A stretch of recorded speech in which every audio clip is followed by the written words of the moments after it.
ಶ್ರೀ ಸಿದ್ದೇಶ್ವರ ಸ್ವಾಮಿ ಸಿದ್ದರಹಳ್ಳಿ. ಈ ಹಳ್ಳಿ ಇರುವುದು ಶಿವಮೊಗ್ಗ ಜಿಲ್ಲೆ ಶಿವಮೊಗ್ಗ ತಾಲೂಕಿನಲ್ಲಿ. ಈ ಸಿದ್ದರಹಳ್ಳಿಗೂ ಮಂಡ್ಯ ಜಿಲ್ಲೆ ಪಾಂಡವಪುರ ತಾಲೂಕಿಗೂ ಒಂದು ಅವಿನಾಭಾವ ಸಂಬಂಧವಿದೆ. ವೀಕ್ಷಕರೇ, ಆ ಸಂಬಂಧ ಏನೆಂದು ತಿಳಿಯೋಣ ಬನ್ನಿ. ಪೂಜ್ಯಾಯ ರಾಘವೇಂದ್ರಾಯ ಸತ್ಯಧರ್ಮರತಾಯ ಚ. ನಮಸ್ಕಾರ, ಪರಿಮಳ ಮೀಡಿಯಾ ಯೂಟ್ಯೂಬ್ ಚಾನೆಲ್ಗೆ ಸ್ವಾಗತ. ನಮಸ್ಕಾರ ವೀಕ್ಷಕರೇ, ಈ ದಿನ ನಾವು ನಿಮಗೊಂದು ಹಳ್ಳಿಯ ದೇವಸ್ಥಾನದ ಪರಿಚಯ ಮಾಡಿಕೊಡುತ್ತಿದ್ದೇವೆ. ಆ ಹಳ್ಳಿ ಯಾವುದು, ಅಲ್ಲಿರುವ ದೇವರು ಯಾವುದು ಎಂದು ತಿಳಿಯೋಣ ಬನ್ನಿ. ಅಲ್ಲಿಯ ದೇವರ ಹೆಸರನ್ನೇ ಆ ಹಳ್ಳಿಗೆ ಇಡಲಾಗಿದೆ. 7-8 ದಶಕಗಳ ಇತಿಹಾಸ ಹೊಂದಿರುವ ಸುಮಾರು 350 ಕುಟುಂಬ, ಸರಿಸುಮಾರು 2,500 ಜನಸಂಖ್ಯೆ ಇರುವ ಆ ಹಳ್ಳಿಯೇ ಸಿದ್ದರಹಳ್ಳಿ. ಇಲ್ಲಿ ನೆಲೆಸಿರುವ ಸ್ವಾಮಿ ಶ್ರೀ ಸಿದ್ದೇಶ್ವರ ಸ್ವಾಮಿ. ವೀಕ್ಷಕರೇ, ಈ ಊರಿನ ಹಿರಿಯರು ಹೇಳುವ ಪ್ರಕಾರ ಈ ಹಳ್ಳಿಗೆ ಸಿದ್ದರಹಳ್ಳಿ ಎಂದು ಹೆಸರು ಬರಲು ಒಂದು ಇತಿಹಾಸವೇ ಇದೆಯಂತೆ.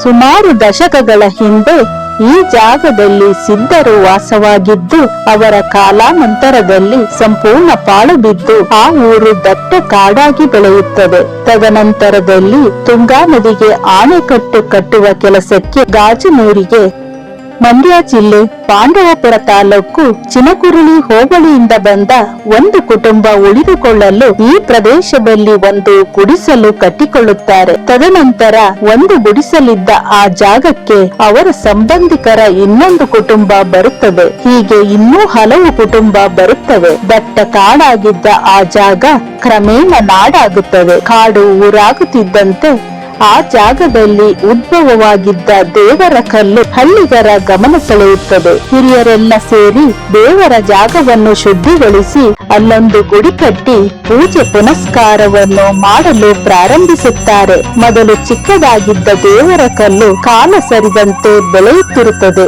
ನಂತರ ಊರಿನ ಗಣ್ಯರೆಲ್ಲ ಸೇರಿ ದೇವಸ್ಥಾನದ ಕಮಿಟಿ ಮಾಡಿ, ಕಮಿಟಿಯವರ ಮುಂದಾಳತ್ವದಲ್ಲಿ ಆ ಜಾಗದಲ್ಲಿ ಒಂದು ದೇವಸ್ಥಾನ ನಿರ್ಮಿಸಿ ಅಲ್ಲಿ ಶಿವಲಿಂಗವನ್ನು ಪ್ರತಿಷ್ಠಾಪಿಸಿ ಪೂಜೆ ಪುನಸ್ಕಾರಗಳನ್ನು ನಿಯಮಾನುಸಾರ ನಡೆಸಿಕೊಂಡು ಬರುತ್ತಿದ್ದಾರೆ. ದೇವರ ಅಭಿವೃದ್ಧಿ ಕಾರ್ಯ ನಡೆದಂತೆ ಆ ಹಳ್ಳಿಯೂ ಅಭಿವೃದ್ಧಿ ಹೊಂದುತ್ತಿದೆ.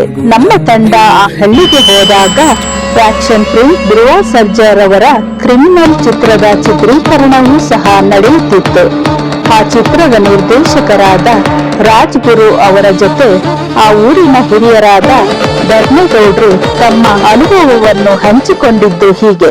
ಶಿವಮೊಗ್ಗ ಶೂಟಿಂಗ್ ಅಂತ ಬಂದಿದ್ವಿ. ಸೊ ನಿನ್ನೆ ಈ ಲೊಕೇಶನ್ ನೋಡಿದ್ರೆ ಇಲ್ಲಿ ಸಿದ್ದರಹಳ್ಳಿ ಅಲ್ಲಿ ಲೊಕೇಶನ್ ಸೆಲೆಕ್ಟ್ ಮಾಡ್ಕೊಂಡು ಶೂಟಿಂಗಿಗೆ ಅಂತ ಬಂದಿದ್ವಿ. ಇಲ್ಲಿ ದರ್ಶನ ಮಾಡೋಕ್ಕೆ ಅಂತ ದೇವಸ್ಥಾನ ಸಿದ್ದರು ಅಂದರೆ ಇದ್ರ ಬಗ್ಗೆ ಕಥೆ ಹೇಳಿದ್ರು. ಸಿದ್ದರಹಳ್ಳಿ ಅಂತ ಹೇಗಾಯಿತು, ಸೊ ಏನು ಇದ್ರ ಮೇಲೆ ಹಿಂದೆ ಇದು ಕಾಡಾಗಿತ್ತು. ಆ ಕಾಡಿದ್ದಾಗ ಈ ಸಿದ್ರು ಇದು ವಾಸವಾಗಿತ್ತು. ಅದೇ ಅಂತ ಕಾಲಕ್ರಮೇಣ ಅವರು ಸಿದ್ರು ಈ ಜಾಗ ಖಾಲಿ ಮಾಡಿ ಹೊರಟೋದ್ಮೇಲೆ ನಮ್ಮ ತಂದೆ ಇಲ್ಲಿ ಒಂದು ಯೋಗದ ಕೆಲಸ ಮಾಡಿಕೊಂಡು ಅಲ್ಲಿಂದ ಈ ತುಂಗಾ ಅಣೆಕಟ್ಟು ಕಟ್ಟಿಬೇಕಾದ್ರೆ ಆ ಕೆಲಸ ಎಲ್ಲ ಮುಗಿಸ್ಕೊಂಡು ಆದಮೇಲೆ ಒಂದು ಡಿಪಾರ್ಟ್ಮೆಂಟ್ ಚಾರ ಡಿಪಾರ್ಟ್ಮೆಂಟಲ್ಲೇ ಕೆಲಸಕ್ಕೆ ಅಂತ ಸೇರ್ಕೊಂಡಿತ್ತು. ಅದನ್ನು VR ಕೊಟ್ಟು ಅಲ್ಲಿಂದ ಬಂದು ಇದೇ ಜಾಗಕ್ಕೆ ಒಂದು ಸೇರ್ಕೊಂಡು ಇದೇ ಮನೆ ಇದೇ ಮನೆ ಮನೆ ಅವಾಗ ಕಟ್ಕೊಂಡು ಈ ಇದು ವಿಗ್ರಹ ಇಷ್ಟು ದೊಡ್ಡ ಇಷ್ಟು ಆಗಲ್ಲ ಯಾವುದೂ ಇದ್ದಿಲ್ಲ. ಇಷ್ಟೇ ಇಷ್ಟು ಸಣ್ಣ ವಿಗ್ರಹ ಇತ್ತು. ಇಲ್ಲಿ ಯಾವಾಗೇ ಕಾಡೊಳಗೆ ಹೋಗೋದೆಲ್ಲ ಮಾಡ್ತಾ ಇದ್ರು. ಅದನ್ನು ನಮ್ಮ ಅಜ್ಜಿನೆಲ್ಲ ಸಂಸ್ಕಾರ ಮಾಡಿ ಅದನ್ನು ಸಣ್ಣದಾಗಿ ಪೂಜೆ ಪುರಸ್ಕಾರ ಇದು ಮಾಡ್ತಾ ಕೊನೆಗೆ ಇಲ್ಲಿ ನಮ್ಮ ಊರು ಅಭಿವೃದ್ಧಿ ಆಗಬೇಕು ಅಂದ್ಬಿಟ್ಟು ನಮ್ಮ ತಂದೆ ಏನು ಮಾಡಿದ್ರು, ನಮ್ಮ ತಾಯಿ ಕಡೆ ಸಂಬಂಧವರು, ನಮ್ಮ ತಂದೆ ಕಡೆ ಸಂಬಂಧವರು, ಆಮೇಲೆ ನಮ್ಮ ಅಜ್ಜನ ಸಂಬಂಧವರು ಎಲ್ಲ ಒಬ್ಬೊಬ್ಬರೇ ಎಲ್ಲ ಬಂದು ನಮ್ಮ ತಂದೆ ಲಿಂಗಯ್ಯ ಅಂತೇಳಿ, ತಾಯಿ ಮಂಚಮ್ಮ ಅಂತೇಳಿ, ಅವ್ರ ಕಡೆ ಸಂಬಂಧ ಇವ್ರ ಕಡೆ ಸಂಬಂಧ ಎಲ್ಲ ಸೇರಿಸಿ ನಿಮ್ಮ ಮೂಲ ಊರು ಯಾವುದು? ಮೂಲ ಊರು ನಮ್ಮದು ಮಂಡ್ಯ ತಾಲೂಕು, ಮಂಡ್ಯ ಡಿಸ್ಟಿಕ್ಕು, ಪಾಂಡವಪುರ ತಾಲೂಕು, ಚಿನಕುರಳಿ ಪಕ್ಕ ಇಲ್ಲೇ ನಡಿ ಅಂತ.